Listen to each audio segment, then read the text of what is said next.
Basi yangu kuweka watu pamoja.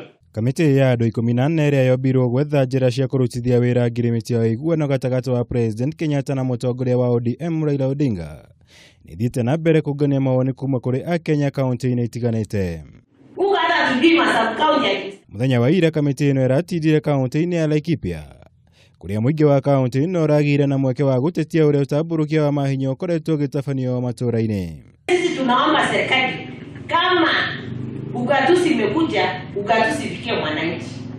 Isiwe ugatuzi ni ya mtu mmoja au ni ya mtu binafsi. Pesa zimekuliwa na wakubwa, kwa hivyo wale wanapewa pesa wanauliza nini mlipata nini kwa sababu mnapewa pesa zenu, lakini sisi hatupewi. Kigina gĩa kũrĩha mĩcara ya aruti a wĩra makaunti-inĩ ona kĩonekera tetirio na njĩra nene.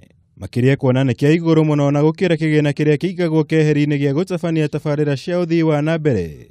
Mũingĩ gũkũ ũkĩũria ũndũ ũyũ ũkorwo ũkĩmũrĩkwo kerĩ. Kwa budget allocation tuweze kuallocate pesa mingi ziallocatiwe kwa development ili tuweze kucreate employment, tupigane na hii shida ya youth unemployment. Ni vizuri sana nyinyi kama serikali pesa siongezwe. Kitu nitaongea juu yake ni vile pesa zinagawanywa kwa akaunti.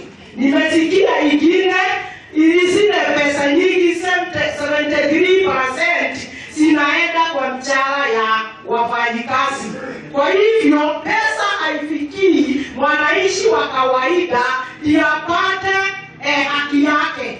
Umuthi kamiti ĩno ĩgũkorwo kaunti-inĩ ya Samburu kũrĩa gũthiĩ na mbere kũngania mawoni kuma kũrĩ Akenya. Ilikuwa inakuja ili hata kama ni Ribotera Kameme TV.